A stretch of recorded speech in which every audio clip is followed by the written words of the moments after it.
message for Melania on her shirt. The liberal mainstream media has been relentless with their attacks on President Trump, Melania, and even their son Barron.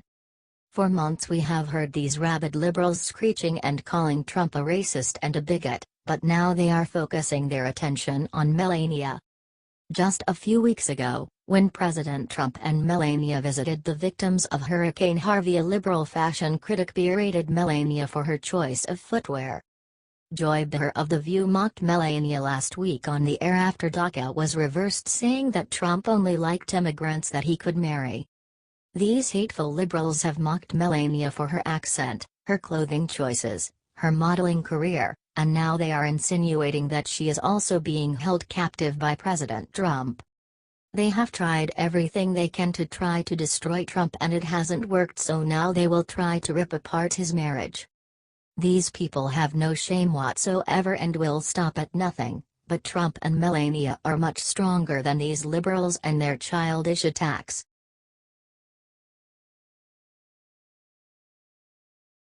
Artist who painted Obama's stomping Constitution just shocked with what he put in Trump's painting. Now, with a new commander-in-chief in the White House, the painter has made another presidential-themed portrait of President Donald Trump, and everyone immediately noticed one big difference upon its debut. The politically charged painting that artist John McNaughton created to represent Trump and what he expects to be his legacy, couldn't have been a bigger contrast to his predecessors. McNaughton's painting sums up Trump's success in just his first 8 months in office.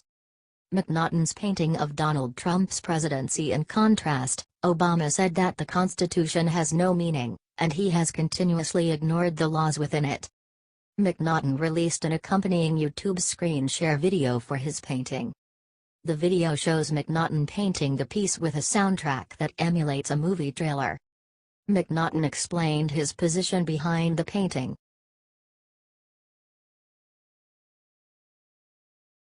Wake up! Here are 8 facts about the Civil War you probably didn't know. Fact number 1: it's true that many slave traders who brought blacks from Africa to America were also black. Fact number 2: African Americans fought on both sides during the war. Slaves were concentrated on the large plantations of about 10,000 big planters, on which 50 to 100 or more slaves worked. About 3,000 of these planters owned more than 100 slaves, but only 14 of them owned over 1,000 slaves.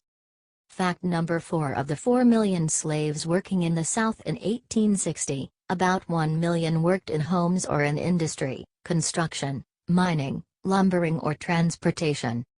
Fact number 5: the Confederacy actually passed a law on March 13, 1865, that gave slaves their freedom if they fought for them. Okay, now what about those Confederate statues? Fact number 6: after the war, men from the North, called carpetbaggers, moved to the South.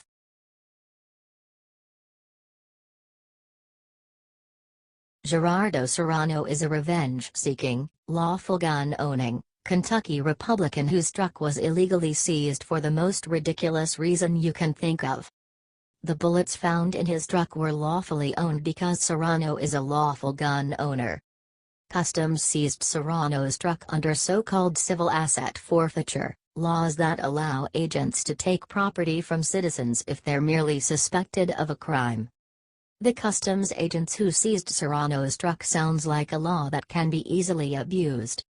The Washington Post had more details on the incident and reported this. According to Serrano's lawsuit, as he tried to explain himself, one of the agents unlocked Serrano's door, unbuckled his seat belt, and yanked him out of the car.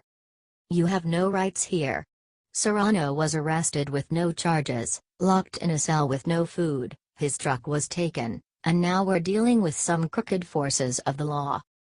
Serrano didn't have a gun on him or in his truck.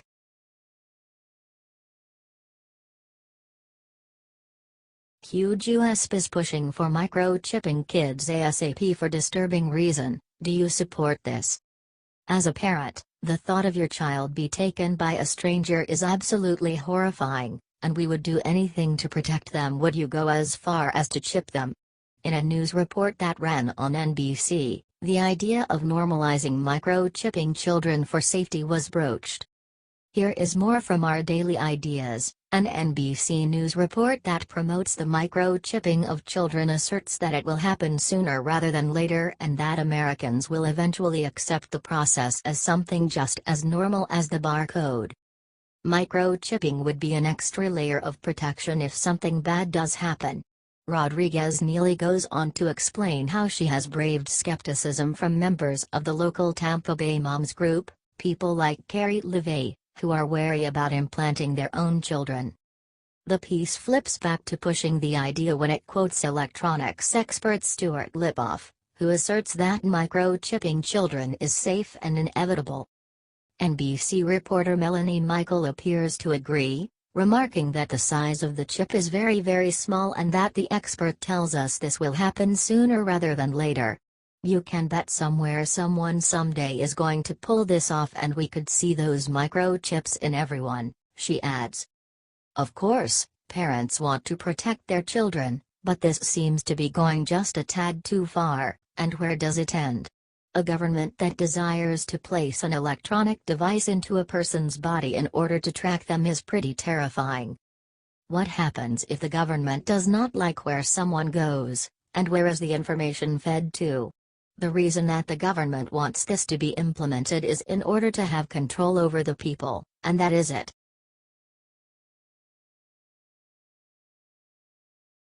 When Barack Obama left office, he made a promise that he wasn't going away anytime soon, and it appears he wasn't joking. After President Trump took office, Obama has been doing all he can to undermine his presidency, including moving into a home just a few short miles away from the White House. Obama has also unleashed his loyal followers to protest and continue to create as much division as humanly possible across the country. In fact, it was discovered that Obama dumped massive amounts of money to the tune of $400 million towards violent anti-Trump groups on his way out the door, and that is just the beginning. Now, Barack and Michelle Obama have announced their next plan in destroying America that needs to be heard by everyone. When President Trump was elected, conservatives and Republicans across the country breathed a sigh of relief. We all knew that if Hillary Clinton was elected as president, she would continue the same destructive policies of Barack Obama. Thankfully, that was not the case, and Hillary Clinton was beaten. However, that has not stopped Barack Obama from pushing his destructive agenda. Instead of Obama riding off into the sunset and enjoying retirement, he has been busy fanning the flames of division and doing his best to take Trump down. Earlier this year, Paul E. Sperry, a well-known right-wing author and political commentator, working as a political pundit for the Hoover Institution, a public policy think tank, made a stunning statement. In an article for the New York Post, Sperry wrote how Obama is doing what he can to protect his legacy and guide his troops to battle. Here is part of his article from New York Post. When former President Barack Obama said he was heartened by anti-Trump protests, he was sending a message of approval to his troops. Troops? Yes, Obama has an army of agitators, numbering more than 30,000, who will fight his Republican successor at every turn of his historic presidency. And Obama will command them from a bunker less than 2 miles from the White House. In what's shaping up to be a highly unusual post-presidency, Obama isn't just staying behind in Washington. He's working behind the scenes to set up what will effectively be a shadow government to not only protect his threatened legacy, but to sabotage the incoming administration and its popular America First agenda. He's doing it through a network of leftist nonprofits led by Organizing for Action. Normally you'd expect an organization set up to support a politician and his agenda to close up shop after that candidate leaves office, but not Obama's OFA. Rather, it's gearing up for battle, with a growing war chest and more than 250 offices across the country. Obama does not want to be out of office at all. In fact, many people wondered if Obama would try to run for a third term, remember? So, why would Obama now just take a back seat and watch all his hard work be flushed down the toilet? He won't, which is why he and Michelle have started the Obama Foundation, and this fall they have some big plans. Of course, that sounds rather cryptic, so Obama released a video that should clear up what they plan to do. Here is more from The Hill. Former President Barack Obama announced in a new video Wednesday that he will gather together civic leaders from around the world next month to take part in the inaugural Obama Foundation Summit.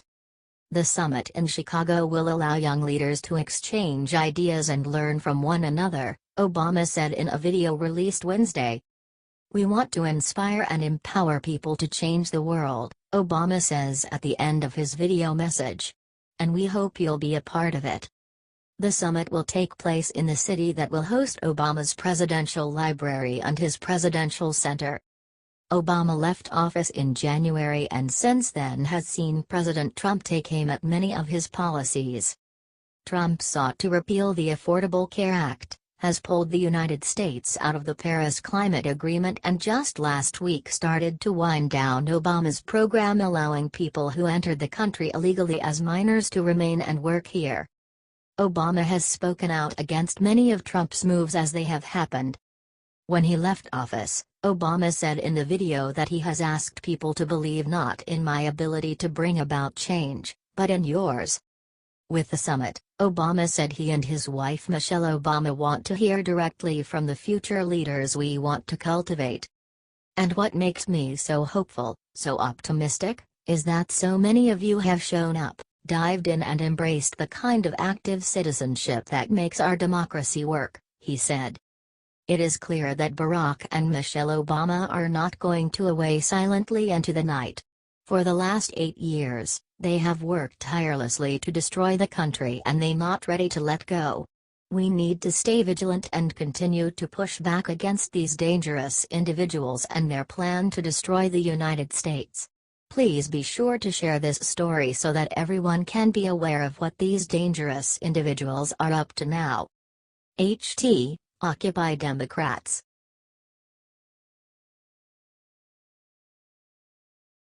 Malia is in serious trouble after what was just found out about her personal iPhone she lost. While Malia Obama is enjoying her privileged private education at Harvard, she has long since forgotten about the cell phone she somewhat recently lost. There's one thing that's come out about little Miss Malia long since that ruckus concert ended. Malia came into the Apple store to get her iPhone replaced, but things didn't go exactly as planned, a witness told Page 6. The Apple store couldn't immediately help her because she didn't have the Apple ID or the password for the missing phone, since the White House set it up. There's probably a way to lock that phone remotely in the event that it is found so that nobody can access your private files, but unless that's happened quickly after realizing the device was lost, whoever found it could have gotten what they wanted from it before Malia realized she didn't have it on her. According to TMZ, Malia was seen being hauled off in a golf cart after the concert festival.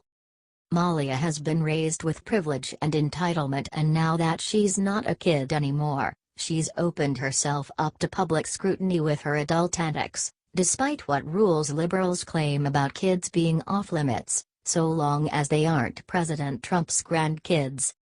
So before people start griping about leaving the kids alone and letting Malia be a young adult who does stupid things, they should consider that double standard.